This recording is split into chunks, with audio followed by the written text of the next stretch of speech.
everybody? Wednesday night edition, Aaron Torres Sports Podcast. I'm your host, Aaron Torres. Hope everybody's doing well. Hope everybody is having a great day. We got ourselves something a little bit different here on the Wednesday night, Thursday morning Aaron Torres pod. So, as you know, it is a little bit of a slower time here in late June. Not a ton going on the sports calendar, but here's why I bring it up. At this time of year, we can do some different sorts of things.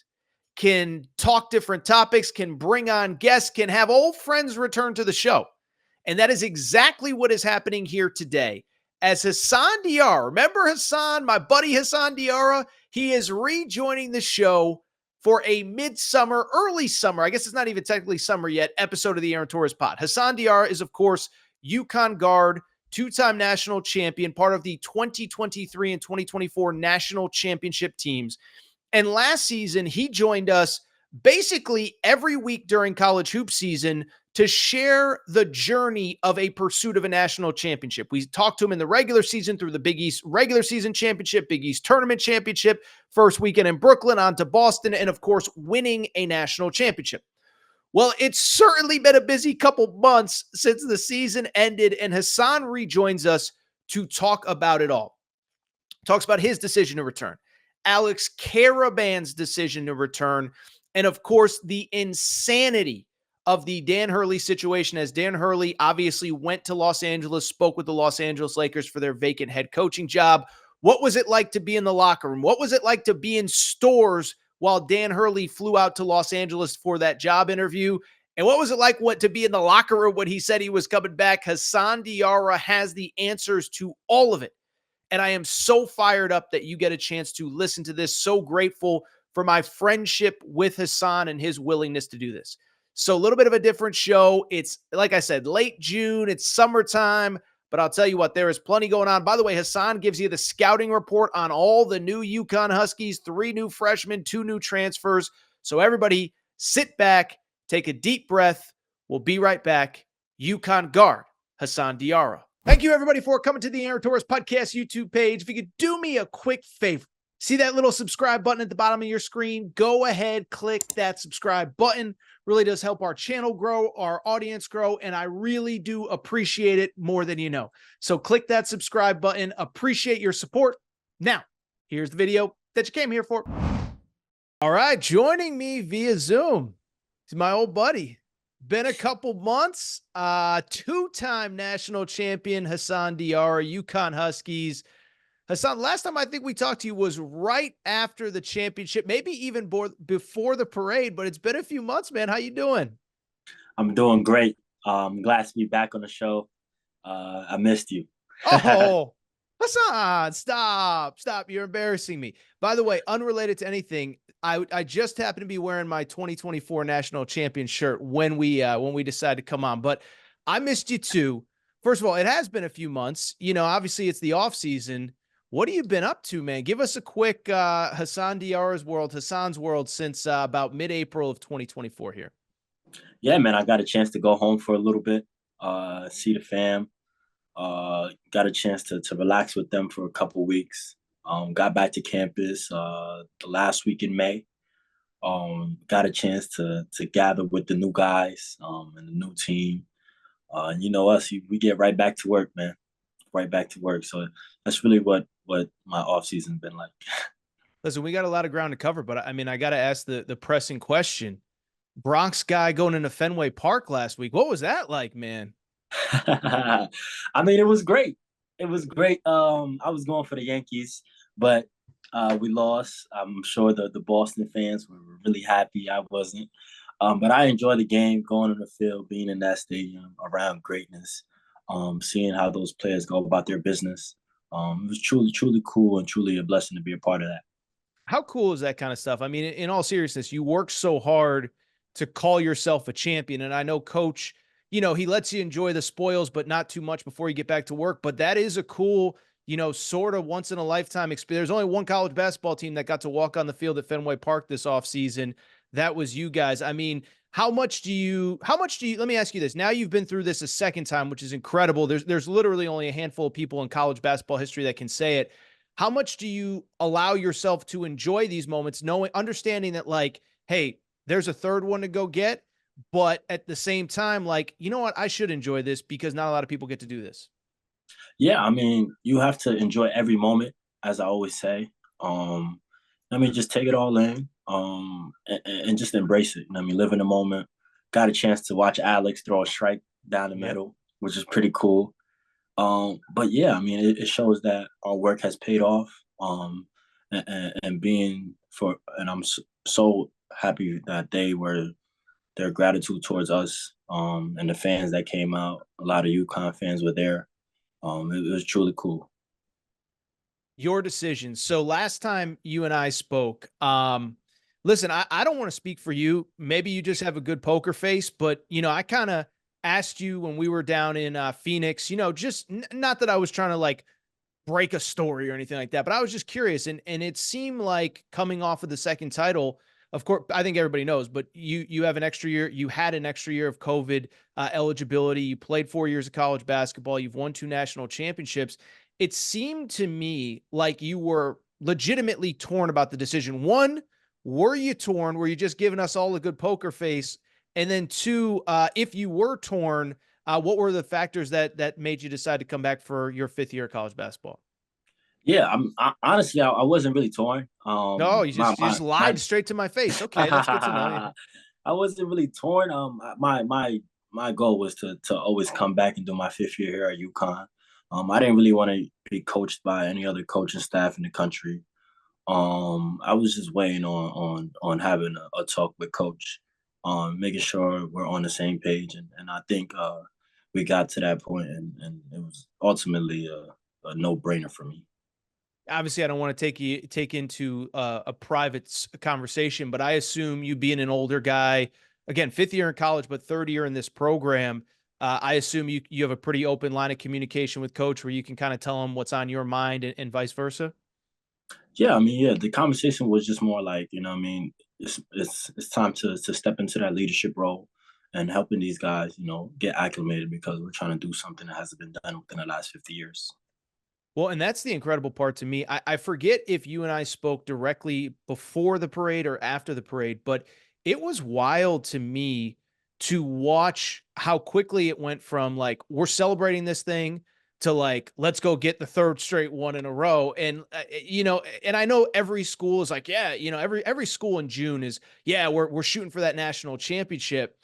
It doesn't feel like from the outside. I know you've only been together for a couple weeks, and I'm not trying to, project out what the team could be in 8, 9 months from now, but it doesn't feel like there's a let up. And if anything, there are those veteran guys like you, Alex, et cetera, really Solo, Jalen Stewart, et cetera, now that have been through it at least once, if not twice.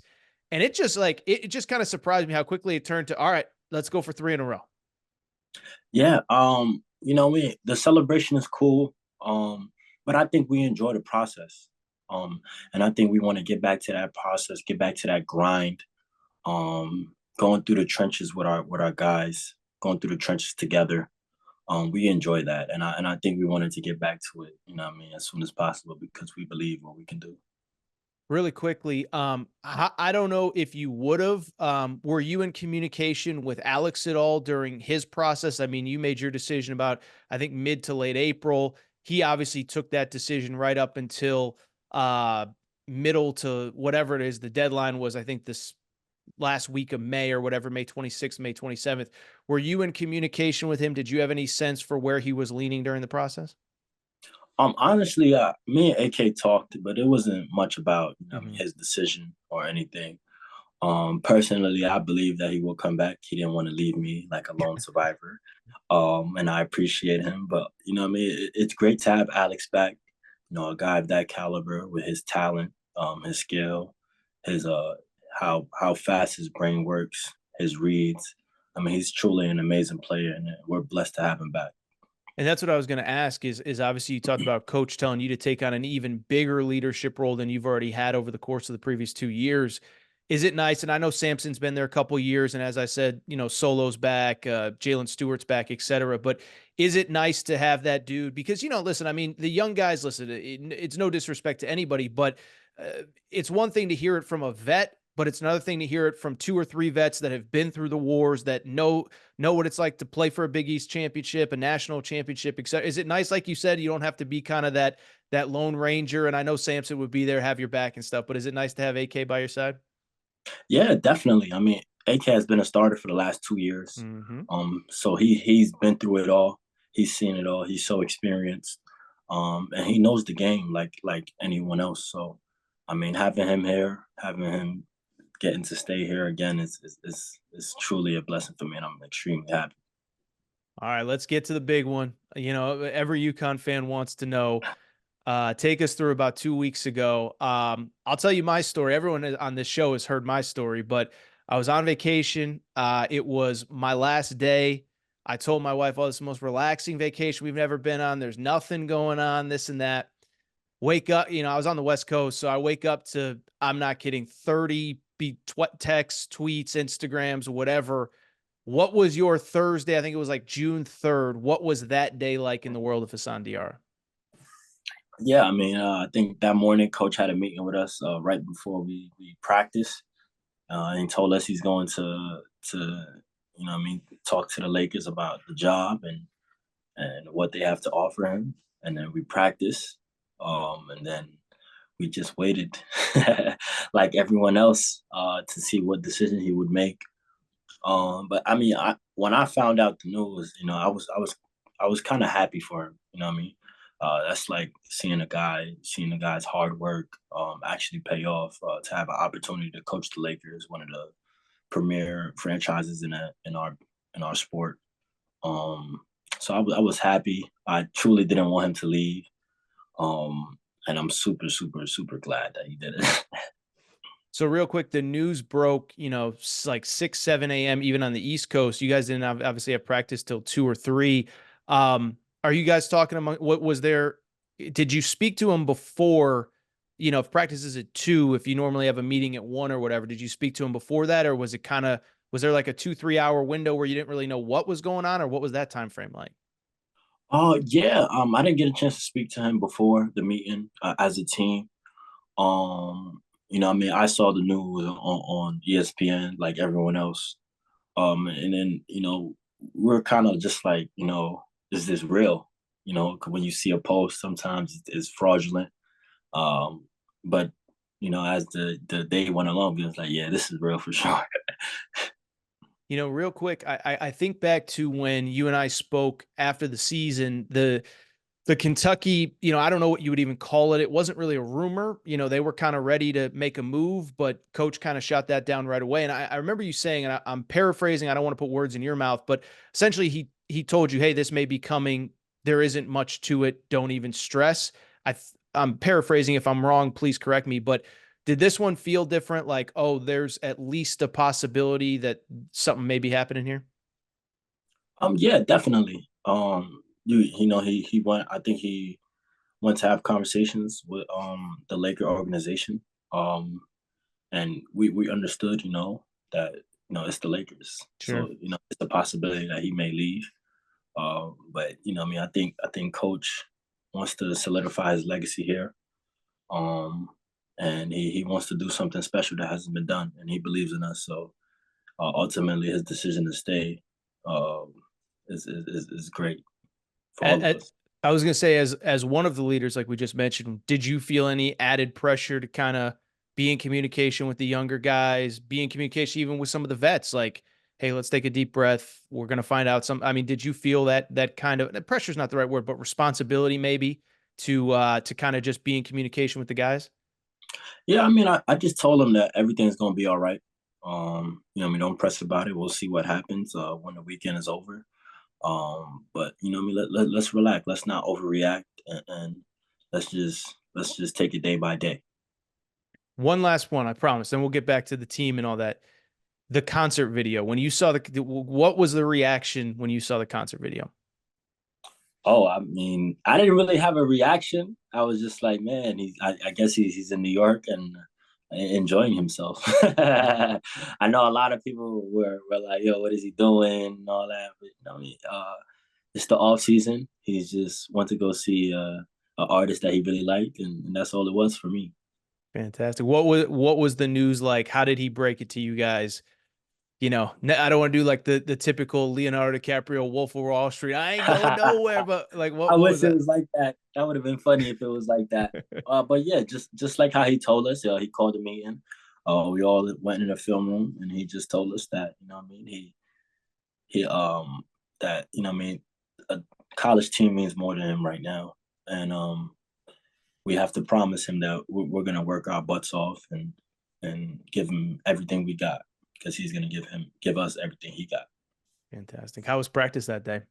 That was amazing. Yeah. Everybody had great energy. And it was a really, really, really good practice. Guys dunking from the foul line. I know how it goes. Yeah, no, I know how it goes. Real quick, let's talk a little bit about this team. Give us, first of all, let me ask you this.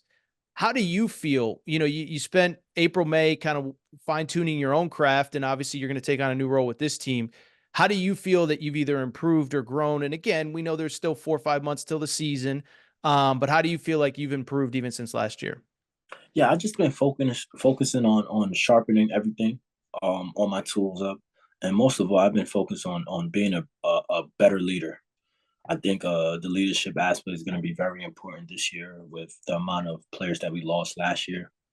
And I think that's what I've been focused on the most. When you say be a better leader, what is that in your mind? How do you become or make yourself a better leader? Yeah, that's just figuring out how to relay a message to each player. Not everyone wants to be yelled at. And sometimes you have to yell at people. Just making sure that everyone's on the same page as coach. Myself, Alex, we have to make sure of that, because we have to extend that knowledge, because we've been here for a while.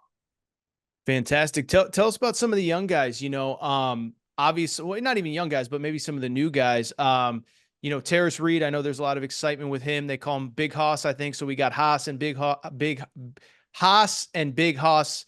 What can you tell? How many lobs have you thrown that guy so far in a week and a half, 2 weeks of practice?